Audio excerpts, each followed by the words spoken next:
Well, the weekend is coming to a close, but however, that does not end here on this episode. We got, of course, ChocoPro 163 with two matches only, but the main event is, of course, Chie Koishikawa, who is all energy, taking on the Big Apple, or, if she goes back to her evil ways, the Goblin, Mei Suruga. But of course, we got the beginning of the tour, a road to power struggle by New Japan Pro Wrestling on day one. And also, we're going to review what happened this past Saturday at GCW's latest event, War Ready. So, let's get started with another episode of the Leader Wrestle Zone.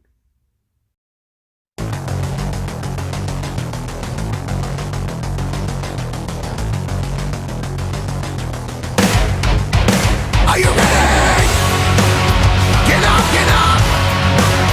Get up, get up! Get up, get up! Get up, get up! Get up, get up! Get up, get up!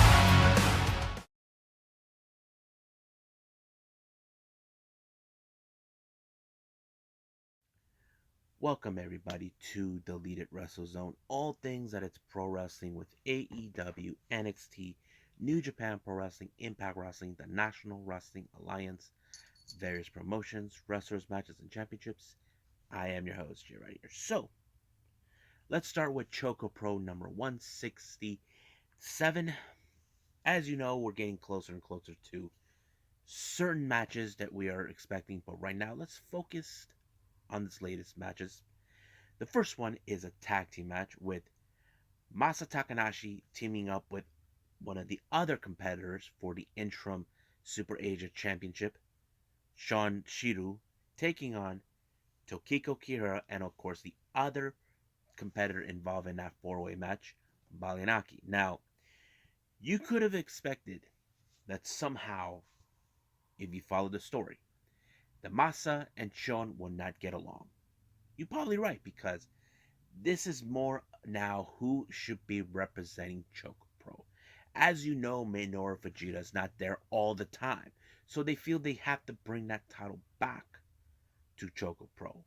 And now this is becoming serious. I did mention in the previous episode where Yuna Mizumori is not acting all cheerful, all happy, singing and dancing. And that's the kind of like almost in a similar situation with these guys. However, there were moments where Masa and Chon couldn't coexist, but somehow they were able to pick it up, the victory, and win it for their team. However, this is mostly like a one time deal, but we'll see how that plays out. Now, this is a bit of a rivalry between these two, not because, how do I say, they're part of two tag teams. Chie Koishikawa is part of the Egg Tarts and Mei Suruga, Best Bros. They're both in similar ways crazy, all energy, and that's Chie Koishikawa and Mei Suruga. It was so interesting, this match. It's more like they are equal match, but however, only one can survive. Now, I would have assumed Chie Koishikawa would have gotten away with a big victory against Mei Suruga, but no, Mei was able to pull it off when she pulled up an amazing pinfall, like a roll up or something, in order for her to win up the match. And it was great. Now, on a note on this, Mei Suruga had to leave immediately after her match against Chi. She did not stay for Junkin. The reason she left was because she had to haul her butt all the way to Jinjuku Face, which is a venue. I don't know how far it is. Apparently, she's booked for another event for a Kino produced This Is My Birthday. My birthday is to me, that or something like that. So basically, she could not participate in the Junkin tournament. So the person who took her spot was the other half of Dragon Ninja, along with Chon, that is Sarui. So it was very interesting that she had to leave immediately. But however, I did not know how this match was going to go for the Junkin tournament. Now, I would have assumed Masa would could walk out of it, but no. Balanaki was able to surpass it, but he couldn't pass, of course, Chi. And then somehow Suri took out Masa. And then when it came to Chi and Sarui, it was really interesting. But it only took maybe 2 tries until Sarui got her really good and win the chocolate. But as soon as the match over during the post show, Masa did announce that this coming Saturday, October 30th, we're going to have the Egg Tarts, the challengers, versus the Asian Dream Tag Team Champions, the Best Bros. And this is going to be a single match. No other matches will be involved. They're going to go through this whole thing. And this is going to be one hell of a match. But however, there's still a reminder of the interim championship, which is something that Masa mentioned on previous. But we're gonna wait and see when it's gonna happen. So it's still no yet a date on that, but we'll be standing by for that. So I think that's it right now. I think let's move on right now with New Japan Pro Wrestling.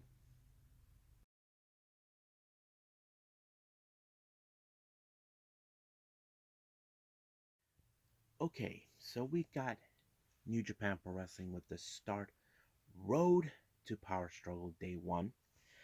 Um, Basically, some storylines are being built up, others, getting more exciting or whatever.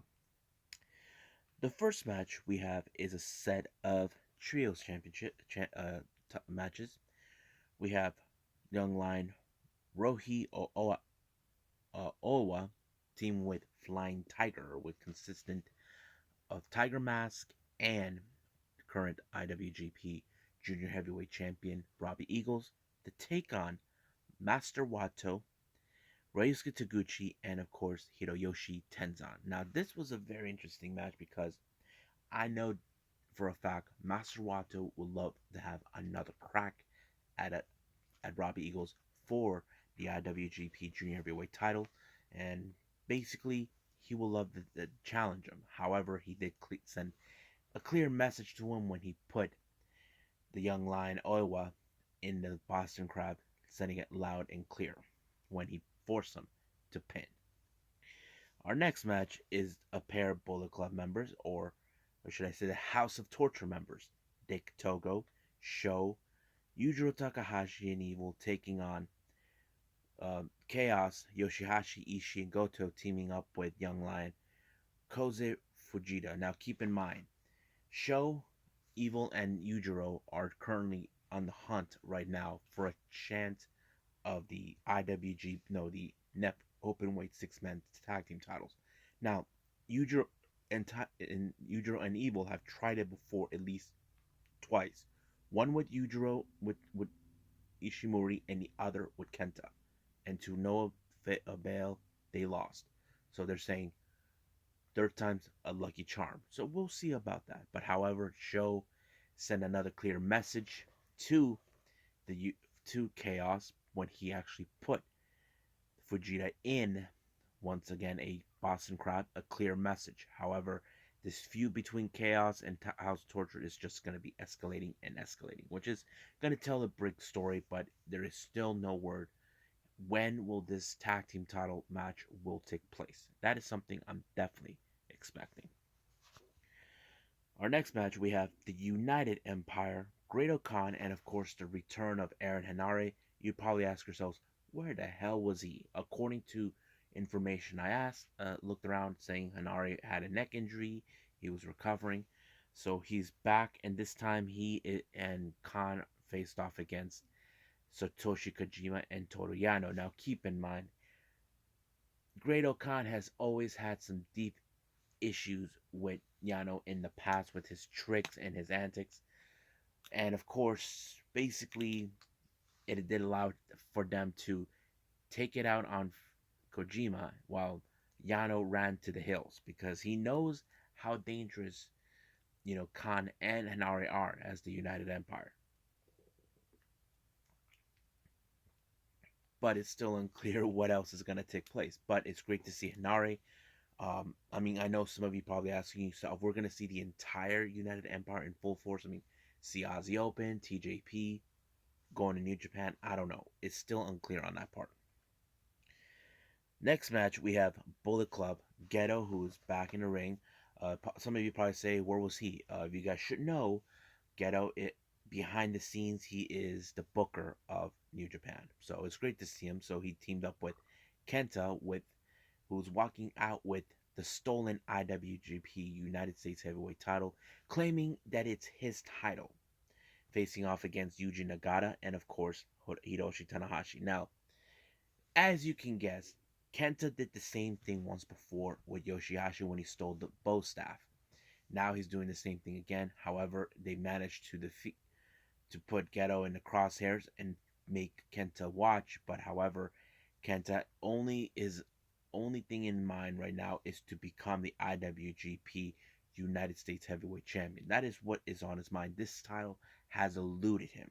Now he wanted to be the first ever Japanese native to become the U.S. champion. Well, Tanahashi beat him to the punch, but Kenta is still on pursuit. Now it's still unclear when that match will also take place.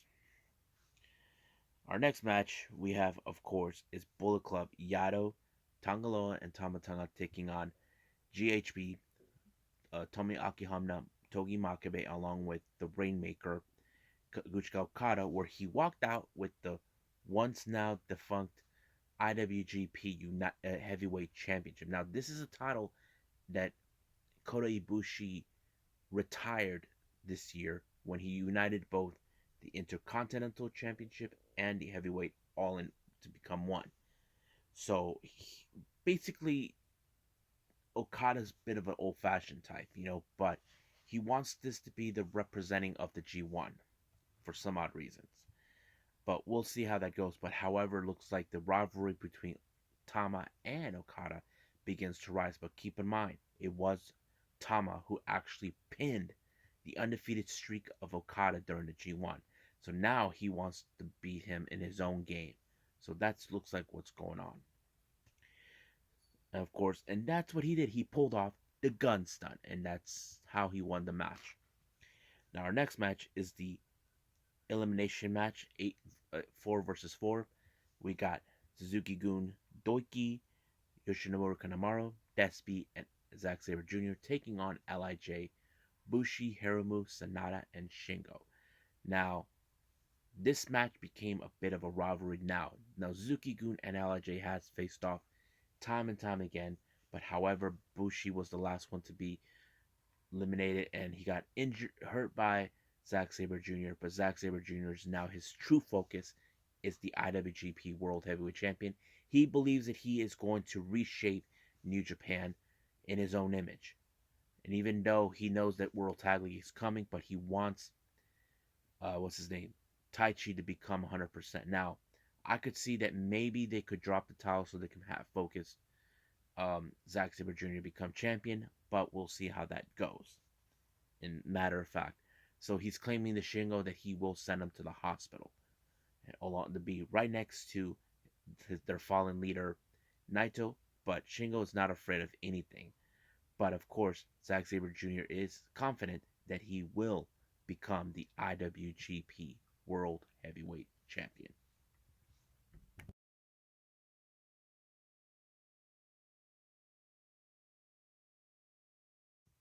Okay, the last thing I'm going to review for all of you is GCW's War Ready.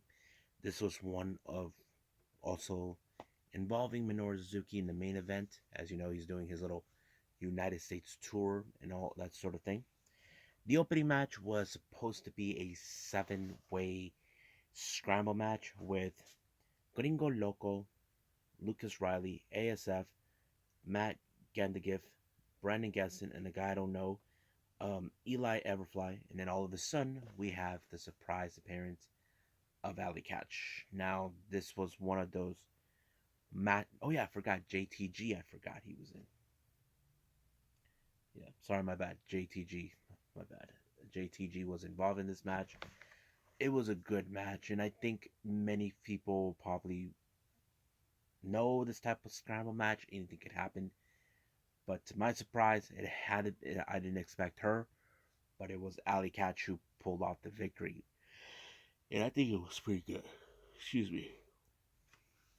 Our next match, Alex Zane taking on Jonathan Gresham. I have to say, this is one hell of a match. I think I did not expect a whole lot. Now you can look at Jonathan Gresham and Alex Zane, two people from two different sizes of heights, but you look at Alex Zane, a tremendous high flyer, a daredevil, and then you got Jonathan Gresham, one of the best pure wrestlers of the world. Now stepping up in heavyweights. I don't know if this was part of his idea, but it was good. But the major upset was Alex Zane pinning Jonathan Gresham when he rolled him up. That was incredible. I don't think anybody would expect it, but it would be a good victory for him. And trust me, that is something you don't want to miss out. Next up, we got AJ Gray versus Dark Sheik. I have to say, this was one crazy match, but at the same time, you look at Dark Sheik, who doesn't have like much of the deathmatch type of material, taking on someone like AJ Gray. It showed how Dark Sheik, she's very, very fearless, no matter the consequence. She knows it. She could get hurt, but it's crazy. But I think when AJ Gray pinned Dark Sheik got respect. And I think many people can appreciate that about Dark Sheik, that you're hanging with the crowd. Our next match is Aries taking on Ninja Mac. Pretty good match, but however, Aries screwed up. He unmasked DJ Mac out of nowhere. It was more like F you, all of that sort of thing, and I just don't know. It was insane. But it was a good match. But somehow, even without the mask, Ninja Mac was able to pick up the victory. It was so intense. Now, we rarely see Ninja Mac without his mask, but even though we've seen his face before, but with him continuing on without the mask, that's rare. But it was good. Now, our next match is a tag team match. Juicy Finau, Jacob Fatu versus Eye to Eye consisted of Starboard Charlie and Chris Dickinson. This was a good match. This was like you have one man who is small, skinny, had no chance against Fatu and Juicy, but he pulled his own no matter his size. And I think it showed Starboy Charlie is going to be a big time star. Trust me on that, guys. The way he pinned, put Fatu and allowing himself to win, it was one of the best moments. And then you look at Chris Dickinson, who was like a proud father, knowing that he taught this kid well. But of course, Fatu and Juicy did not take that kindly, and they decided to give them a beatdown. But they made Dickinson watch like a father who helpless to save his own son. So he would do anything for Starboard Charlie. The only reason he would do anything for him because he gained his respect. And I think for Dickinson, this could be another intense rivalry between both tag teams. Our next match, Nick Wayne versus Jordan Oliver. We all would have loved to see this match going, but however, that piece of garbage, Acticus Cogar, showed up, attacked them both, but he made his tensions known. It turns out he wants in the NGI 6 Invitational. If you guys don't know what the NGI means, it stands for Nick Gage Invitational. He wants in. So basically, that's what he wants, and he is in it as well. Now, our next match is the GCW Tag Team titles between Damn Boys, the Briscoes, Jay and Mark Briscoe versus Second Gear Crew, Mance Warner and Matthew Justice. I think this was one intense match, one great match. I have to say it put tag team for me how it's meant to be, despite the fact that anything could happen, like with bringing tables, ladders, whatever, but it was great. But I think the Briscoes, with years of experience, beating Second Gear Crew was made the difference for them to become first time ever GCW Tag Team Champions. Our next match, it's Effie versus the debut of Psycho Clown. I think fans got to see what Psycho Clown is all about. This guy, he's loves to getting the crowd going. I'm a Clown myself, a Clown fan, and I think he is something special. He's one of the most over the top wrestlers I ever watched down in AAA, and I think he was pretty good. And I know many fans will love to see it, but I think the one thing that kind of lost is that Effie was able to try to remove the mask of Psycho Clown, and he did. The referee didn't see it, or well, the thing is, it doesn't count with him in the U.S. long as if it was not sanctioned. But of course, fans were hoping that he would come back, and hopefully he does. I mean, probably the fans will love to get behind him some more.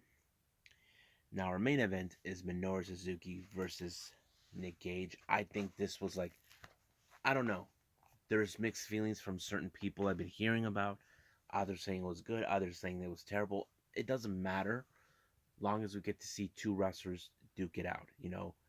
But I think the best moment is how Minoru Suzuki used Nick Gage mentality against him when he brought the door into the ring and, of course, allowing himself to get Gotch style power drive by Minoru Suzuki, allowing himself to win. Now, there's those saying, should we see another match between them? To be honest with you, hell effing yes. Please make it happen again. But the real question is, how long does Minoru Suzuki still has here in the United States? I'm sure he probably has to go back to Japan or go to London with his real life girlfriend, the final boss, Meiko Satomura. But who knows? But we'll see what happens. Well, I hope you guys enjoy this episode. Before I proceed with anything, I want to reevaluate what I did on the first part of the episode where I talk about ChocoPro. I made a mistake about when the four-way match for the interim Super Agent Championship will take place. I went back for it. It just said that it will be happening on the 6th of November. Set your calendars if you want to see that match. I'm very excited to see. So you probably asked me who would I think would win. I mean, look, right now for me, I would like to see Balinaki do it, but I could see Yuna and Chon. They're two of the most interesting wrestlers I watch, other than Balinaki. But I'm we'll just wait and see. But coming up for the next episode, we got more on Road to Power Struggle by New Japan with Day 2. We even got AEW Dark Elevation. And of course, going to review two past events by the same promotion. Stardom, part of the Nagoya 2 days.